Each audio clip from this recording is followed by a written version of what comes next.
Stephanie, any feedback? Yes, he said, he said that the number 70 wasn't quite accurate, so I'm just going to modify it, but by and large.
To order.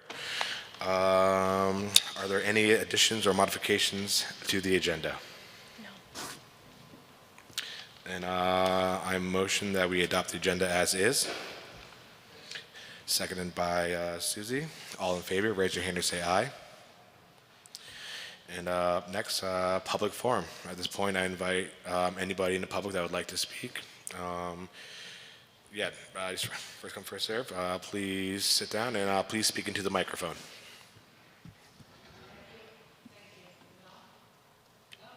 No.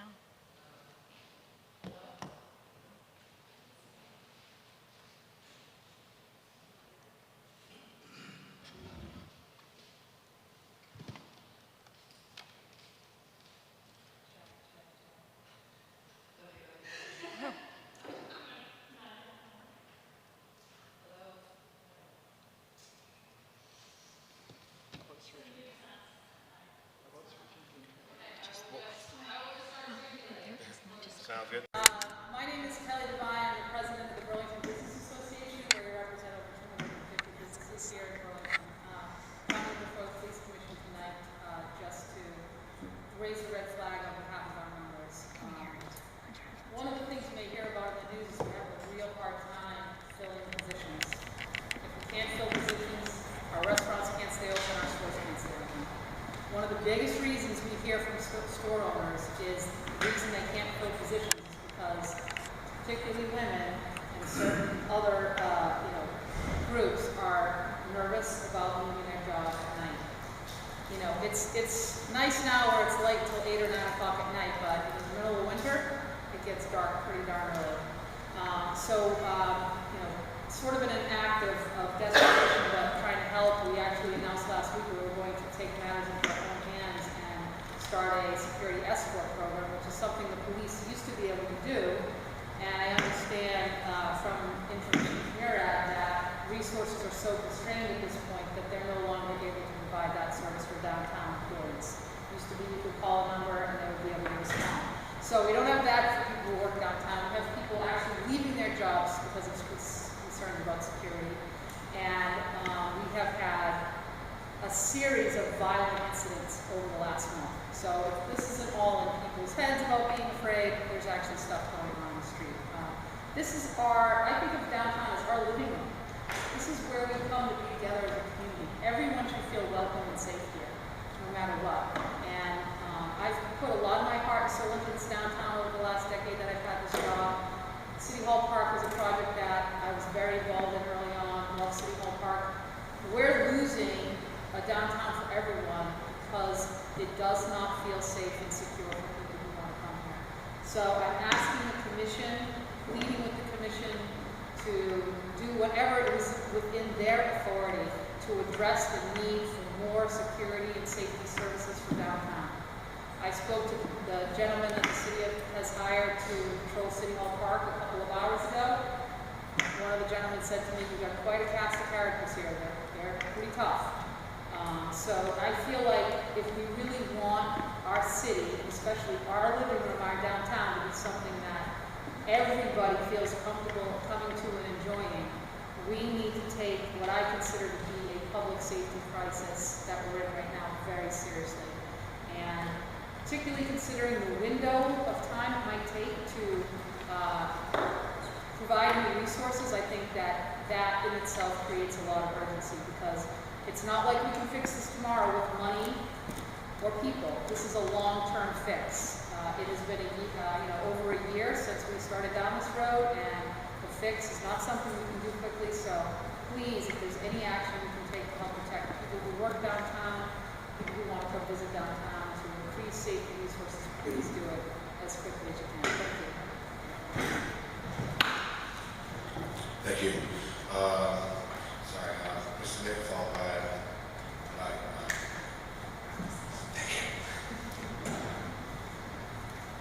Hi, I'm Jeff Nick. I'm chair of the Church and Marketplace Commission. I was here last week to express our very deep concerns about what's going on there. Now, of course, we've had more shootings over the weekend.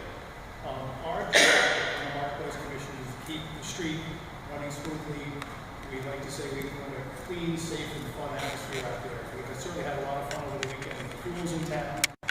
That was live through another shooting, and Lord knows what's going to come next.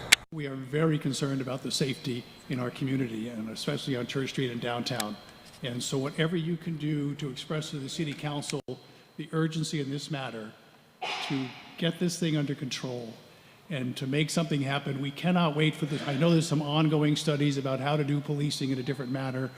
I get that. It makes sense to do those studies, but we cannot wait for those studies to be completed. We need to take action now. And I would offer our support, the Marketplace Commission, in whatever you decide. If you decide to implore upon the City Council to increase safety measures in town, you have the Marketplace Commission will back you up on this. Thank you. Awesome. Thank you. Eves.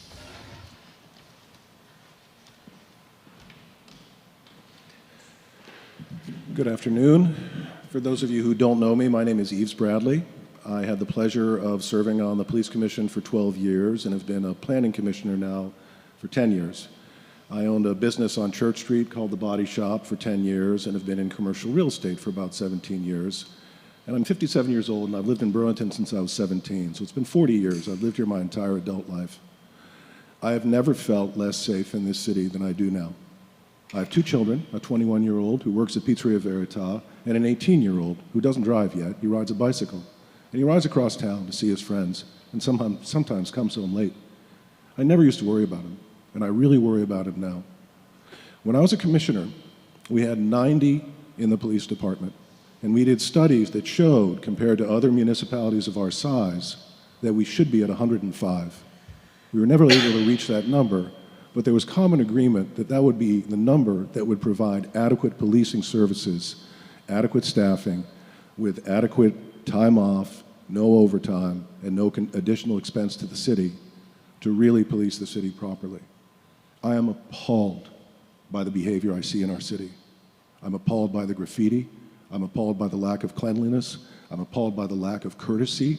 I see people running red lights all the time. I see road rage incidents. There are shootings in our downtown. I implore you, we need more of a presence for everyone's safety, everyone's. And in my humble opinion, removing officers from the city and making the force go down in number does far less harm to the people who don't really need the help and far more harm to the people who I think we're really trying to protect, and those are the ones who are less served, who are more unfortunate. They are the ones who really are in need of police services on a regularly consistent basis, and we simply cannot provide, from what I've experienced, the service that we should be able to provide to our citizens in the city.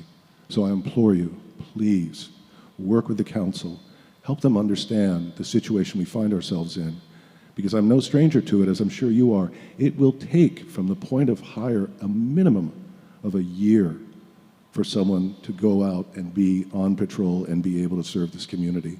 So we're in trouble, and I really hope you'll see it in the way that I see it, which is I feel we are absolutely at a crossroads in this city.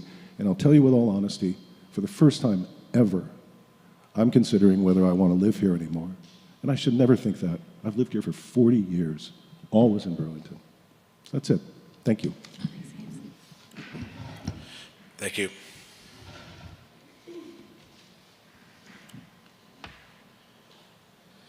Good evening. Thank you all. My name is Paul Desell. I'm a Ward 7 resident, former city councilor for 8 years.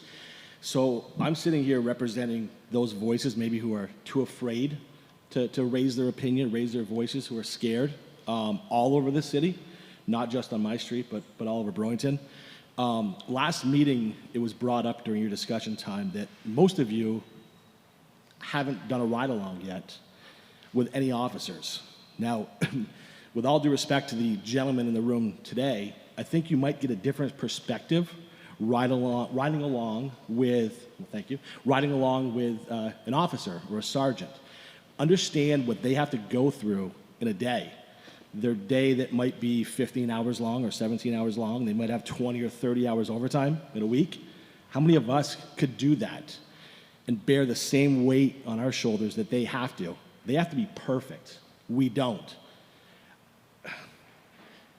I'm upset. I'm upset for the parents that will inevitably get a phone call, their child was killed, raped, what have you. It's gonna happen.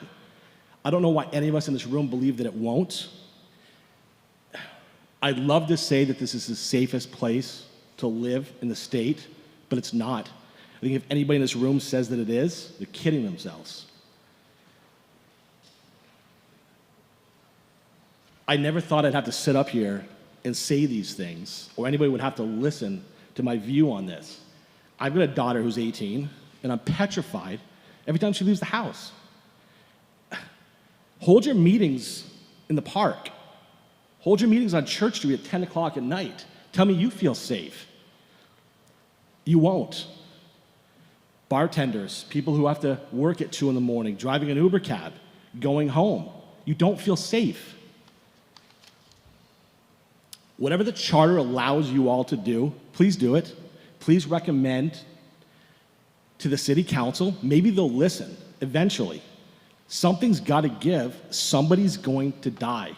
We're on borrowed time. Wish we weren't. Thank you. Thank you.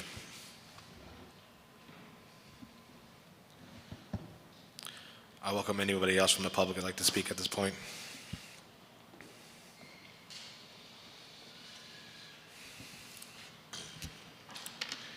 All right. That closes that agenda item, and thank you for everyone who came up and spoke forward.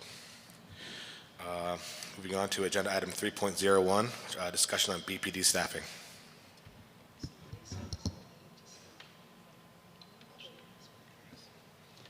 So we asked Liaison Smith, who's the Community Service Liaison, to speak to us in particular about CSLs and to share her thinking about the proposed hires with us. And anything else she wants to comment on as well. Hello, everyone. Thanks for having me. So as we know, the CSL, or the Community Support Liaison, is something that is, has started and is up and running. So as of right now, we have the one that we are slated to hire, and that will sit with me at the police department. And then there is the resolution position, so 2 additional community support liaisons who are the same title as the one that's going to sit at the police department. Job description is basically the same, but currently those positions and where they're going to sit is what is holding up the posting of the job. So as it looks right now, it's kind of 2 separate tracks, and which would require me to duplicate everything, basically. And so the hope is that with the small hang-up around the location, which to me seems like a pretty inconsequential issue, given that the community is in the title of the position. My desk is where I keep my secure things. It is where I access the system. It is not where I do my work. That is where I do my administrative work. My job is in the community. So the literal location of the desk is, my understanding, is what has resulted in not having it posted currently. So that in itself is a little not great, to say it simply. It really feels inefficient, just on a whole, all different sorts of levels. And that these positions are really created for the intention of them being re-envisioning public safety. I understand why folks would be hesitant for them to sit at the department. That I get that. And I'm not, even though I think they should sit at the department, I don't think it's necessary. But I also think it's a very small potatoes compared to actually getting somebody in and doing the work, because they will be spending the least amount of time at their desk. That is not where they're intended to be. So just some food for thought in that the idea of these people being trained as a team of 3 versus a team of 1, and then bringing in 2 additional people at some undetermined amount of time. Just all of the benefits of being able to actually relieves some of the tension that exists in terms of just the workload that's coming into the department, because that hasn't changed. Calls for service hasn't changed. And so when I come in and I look at the list of calls that are waiting for responses, there could be, you know, I'm one person who could take one of those calls where I can add one more person with me, and I can already tell you that I will fill their workload, and so they will help me. They will relieve no pressure, very little pressure internally, because they will be able to respond to calls, but again, it's one person versus three, where the level of impact that we would be able to have on the workload would just be more tangible. And it would kind of just turn down that, turn the spigot down a little bit, I guess, for lack of better terms. So I don't, again, so where they live, I think it could be the Community Justice Center. I think it could be, really, I mean, I'm more concerned about the bodies and the positions than I am in terms of where they sit, because where they sit isn't, in my mind, isn't entirely relevant to the work. I worked the last year out of a motel, and, you know, helping folks that are homeless in Burlington try to move into housing. So I didn't step into the department for months. I worked remotely, and I worked out of this motel as my office, providing services to help people get into housing. So I just, again, the location itself shouldn't be the reason why we're kind of just holding up the job posting when the help is really needed and we have the work. And I'm happy to answer questions. Thank you. I'm interested to hear how the So sorry, do you mind just talking into the microphone? I'm interested to hear how your vision of the CSLs will be working with Howard Center Street Action. How does that all come together? Yeah. I mean, so we all are doing similar work. It just would be essentially adding to the number of people that will be able to respond to in-the-moment calls for service, just like street outreach does. The big difference between street outreach and the CSLs is that street outreach has a capacity limitation, meaning they are a referral service. They are meant to be the conduit to a service. The CSLs are intended to provide some service in addition to just the in-the-moment resource. So, yes, you can make the referral to a resource, but the CSL is going to be able to provide transportation to get to the appointment. They're going to be able to follow up with the person to see if there's anything additional. They're going to be able to do the follow-up after the referral, and that's a massive difference. So, the CSLs and street outreach are kind of going to be secular in terms of you could just see arrows and kind of the two names, and they are referring in and out. Because I talk to their supervisor and I work with them on a daily basis. I think it's a complement to the work. And it just would, again, with the combination of the CSOs eventually coming online, there will be this tandem between the CSOs, the CSL, street outreach, in regard to having a good degree of folks that will be able to respond to situations where an armed officer is not necessary. And that's the intention, my understanding of both the CSO and the CSL. So they're similar, but yet different. I would just think about it in terms of just the CSL has the capacity to do more, and they're not beholden to kind of the agency's vision. They are public servants to the city of Burlington. Oh, I mean, I don't have a choice as to who I serve. What do you project the size of the population is that can be served? So this is all kind of based on terms of my job. So I serve the entire time. There is no criteria as to when somebody gets in touch with me.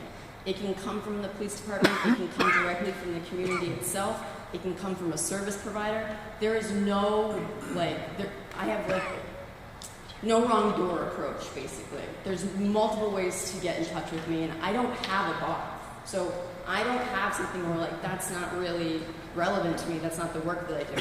My job would be you came to me because you obviously needed assistance with something, and so I'm going to help you figure it out where you need to go and how you need to do it, and here's how you can do it. So there is no wrong question in terms of what's coming to me, and they are going to be of the same vein.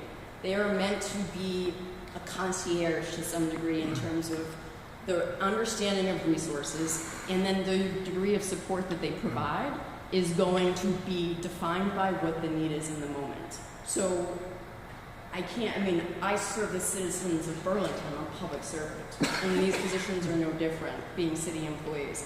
So they're, in terms of scale, it's really based on need and who needs the assistance. I'm trying to get at really your estimation of the scale.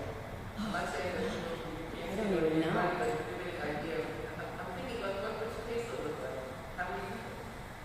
So that's the thing, is that my caseload, if you want to call it a caseload, fluctuates. I have people that I've worked with for years that I've followed from the street into housing. Now, how long I've stayed with them because that's been their desire. They have that's up to them. I have other people I've been involved with for months. I have other people where all they need is that moment. So I have my regulars, as I would say. I have about 6.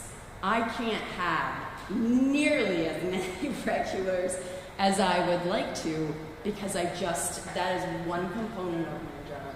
And so because I have all of these other elements of the things that I do, I have to balance my direct service with the administrative side of my job.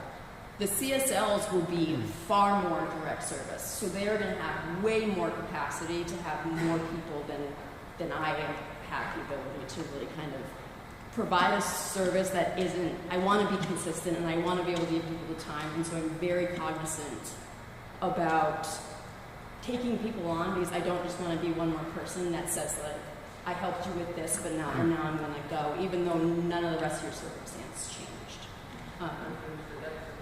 Sorry. It was a very long way. Yeah. Thank you for your work. Oh, thank you. All right. Just one quick question. So you mentioned that one CSL is already hired and 2 remain, and so what I hear you saying is that you will be training the one and have to do another training for the other 2 unless they're hired soon.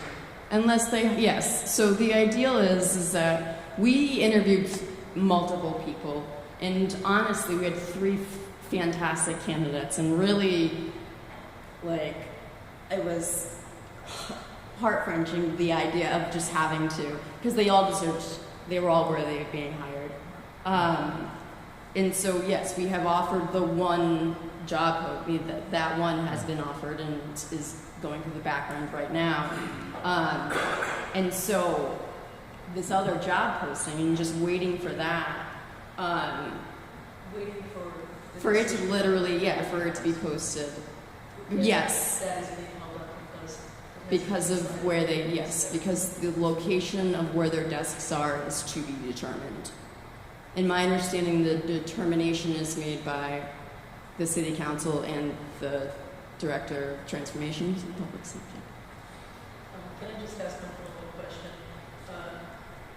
What would you say would be the ideal number of CSLs?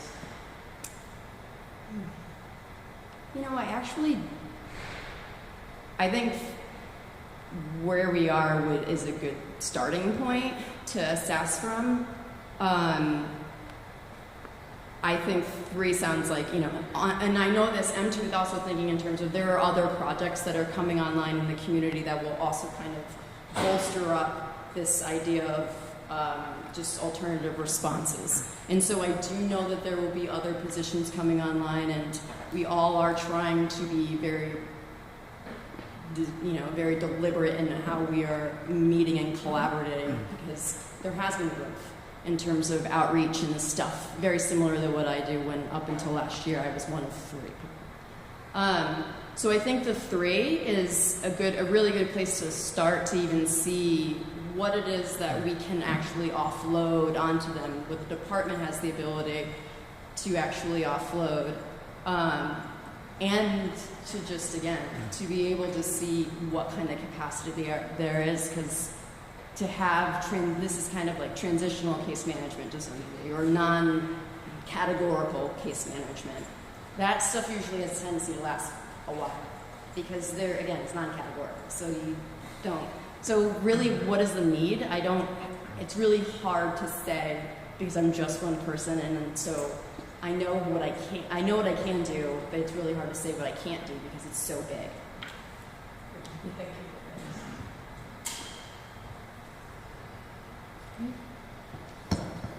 Any further questions for Lacey while we have her here? Susie? I'm hopeful that as the process moves forward, that there is going to be a complete system there, that there will be good coordination between all the different parties that are providing the direct service in the way that you're suggesting. Yeah. I mean, I think that the system itself is running up against the idea of like, we're a relatively small community, so those folks that are struggling, especially ones that interface with the public safety or public safety element of the system, and that's the whole kind of spectrum from crisis to criminal justice is kind of what it's the whole gamut that enters the public safety system.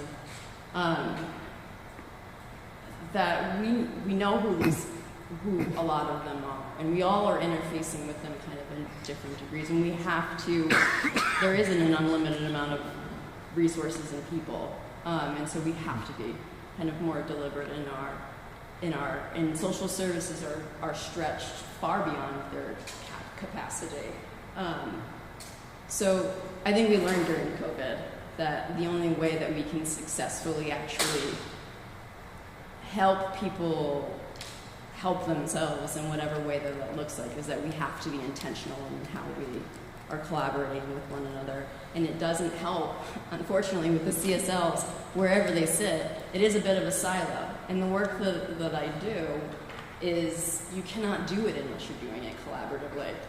But whether you put them out in an island or not, the community is where their job is. So and that's why I'm kind of like, wherever you put them, you put them.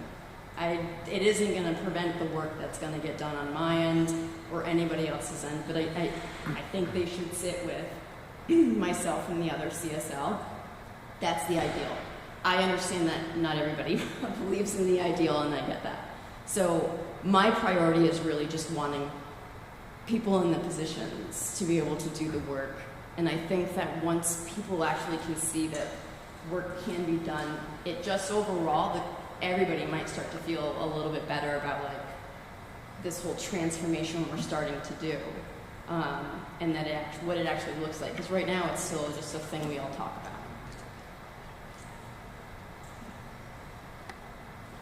Well, thank you all. I appreciate your time.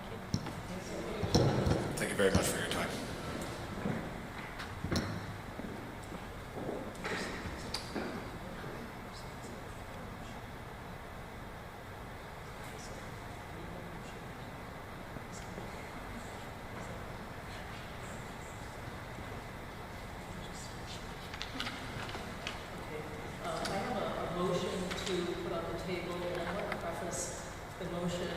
By saying that the police commission routinely hears from the chief with regard to staffing issues and as well as others about the mental health issues in the community. I think it's fair to say that one of the most dramatic increases that I have seen in terms of calls for services around mental health.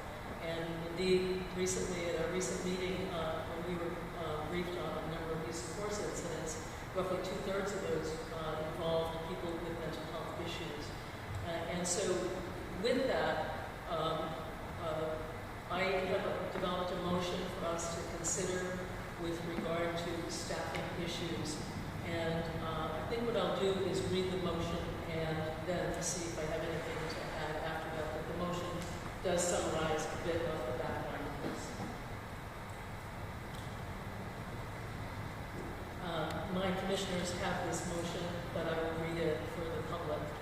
Whereas in 2020, the Police Commission voted to support an increase in the cap on officer hires from 74 to 82, and whereas the City Council did not approve that request, and whereas since that time, attrition amongst BPD staff has occurred more rapidly than anticipated, so that by the end of September 2021, the number of officers is anticipated to fall to 70. That is 4 below the current cap. And whereas resulted in a long lead time to hire new officers, with about half of all recruits actually completing the required training at the Vermont Police Academy. And whereas, given the long lead time to hire new officers, BPD will remain understaffed relative to the cap of 74 for some time, and whereas CNA's functional assessment of BPD that will include a recommendation on staffing levels is due in September, with additional time required for the City Council to act on CNA's recommendations, and whereas an increase in the cap from 74 to 82 will likely yield 4 new officer hires given attrition rates at the Vermont Police Academy, bringing the actual number of officers to 74 from 70 as of the end of September. The Police Commission urges the City Council to act expeditiously to 1, raise the cap temporarily to 82 officers pending any action the City Council will take in response to CNA's recommendations on optimal staff size, and 2, act immediately to approve hires of 2 CSLs, ideally to be placed at the Community Justice Center, with the proviso that the placement be reviewed in 3 months to determine if that is the appropriate placement or whether another agency, such as REIB, should oversee the 2 new CSLs. That is the motion, and I'm just asking if there is a second to the motion. Second. Thank you. And I just want to add one further thing. I really appreciate the discussion and the comments. Several people have reached out to me privately as well with regard to recent incidents. One of the things that I have learned in this process of the commission and listening to, especially the presentation with regard to the cahoots model and the work that members of the community are doing around mental health needs, is that some of the problems that we are facing are a function of a long-term defunding of social services. And the CSLs, to me, seem fundamentally important in being preventative, if you will, so that we don't reach some of the crises that we've observed. But I want to just emphasize that it is the underfunding of social services in many ways that has left us in the situation that we're in today. So I think we have to think differently about the issue of crime and public safety, and that is that there is a lot of unmet need in our community, and that has at least partially contributed to some of the problems that we're facing, and that hiring more officers is not necessarily a fix to that, but that's not the only solution. And just speaking about the studies, the work that has been done around public safety and the city's vision for public safety, the most emphasis, people that participated in the survey and the town meetings, is in particular around the issues of lack of support for mental health and social services for people in need. So I think that's a broadly shared value in the community.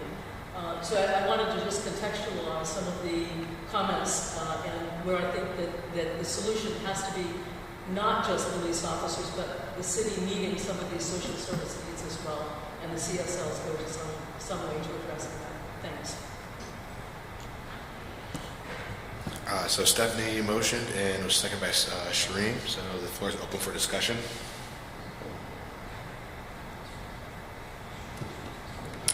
Thank you. I have a few things that I'd like to say, and I apologize to anyone who's heard some of these things before, but because I continue to hear certain things, I would like to emphasize my concerns and what I believe are also the concerns of others in the community. I agree a great deal with my fellow commissioner and the comments that were just said. So I will be supporting this, although reluctantly. So I would like to kind of talk about that. I was the lone commissioner previously who voted against the cap. I wanted to wait for the CNA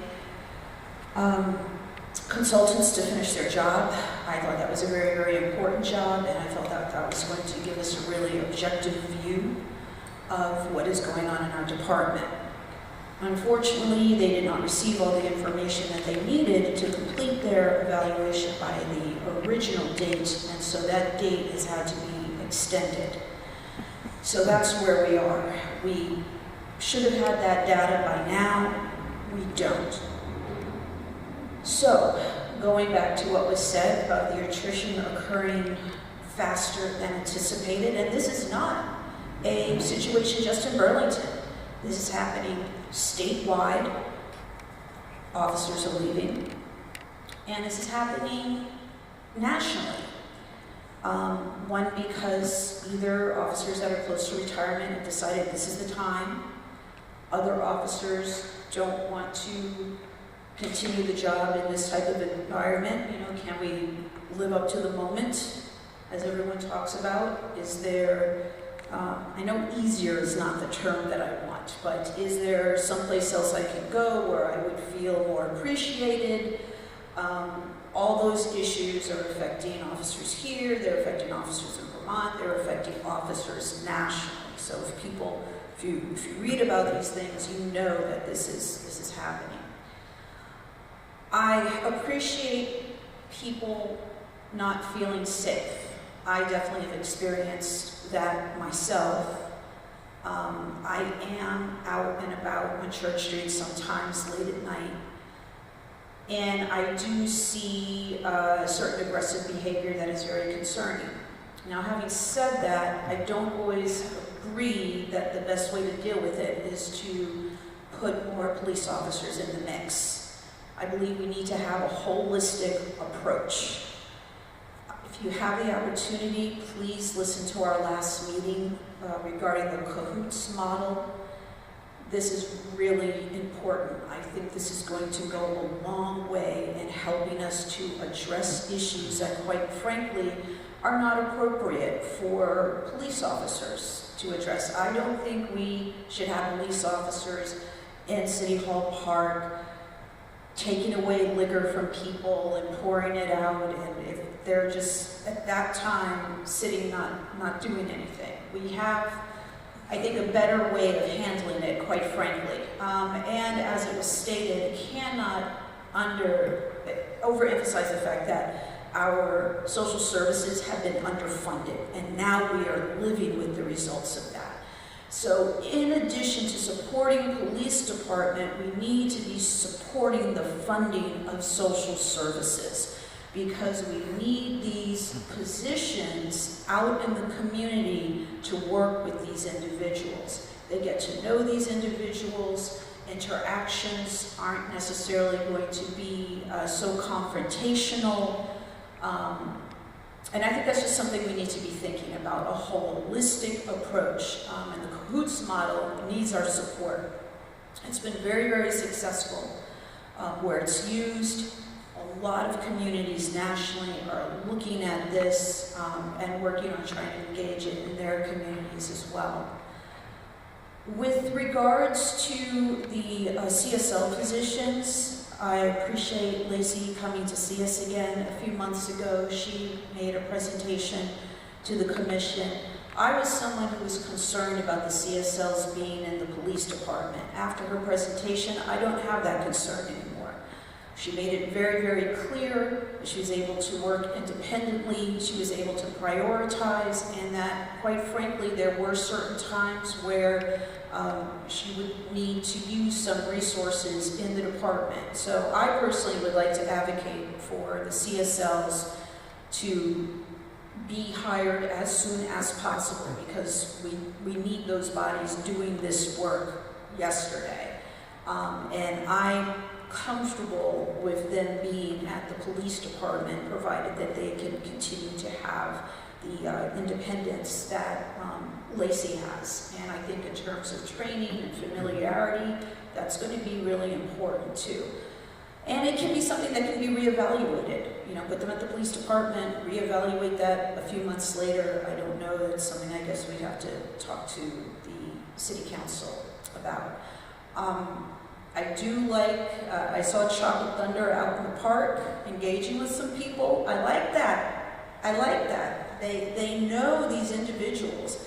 A lot of these, the employees for that security firm have worked downtown. They've worked for these bars. They've worked for the clubs. They've seen this up close. They know some of the regulars, quote unquote. I think that's just a better use of their services while our police officers can be doing other things. Thank you very much for your patience. And listening to me. And I will actually, I want to say one other thing, and I was kind of on the fence about saying it, but in terms of safety of children, you know, some of us have children who have different concerns, right? They have different concerns about when they're out and about, are they going to get profiled? And that's a real concern in the city. You know, our statistics of incidents continue to show racial disparities, and despite repeatedly asking for an action plan, we still don't have one. So that is another consideration as well. Thank you very much, everybody. Thank you for that. Is there any further discussion from the commission on this motion? I would just like to say that I support the proposal as written. And I also appreciate the comments that were just made, putting a larger context around the proposal that was made. So I would like to see us go forward.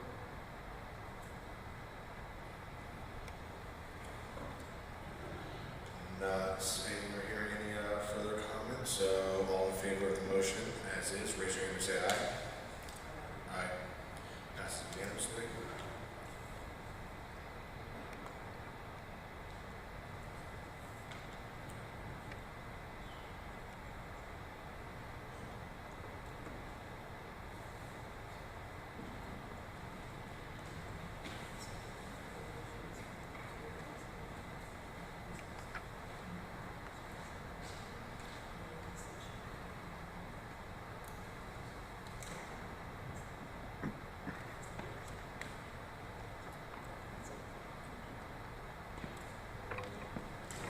And I guess anyone out there that wants this motion, wants a copy of this motion, you can email me and I'll be happy to forward it to you. And seeing how that ends agenda item 3.01, I move to executive session to discuss complaints and disciplinary issues. And I'll entertain a motion for that. Motion by me, seconded by Stephanie. All in favor, raise your hand and say aye. Aye. And thank you everyone for.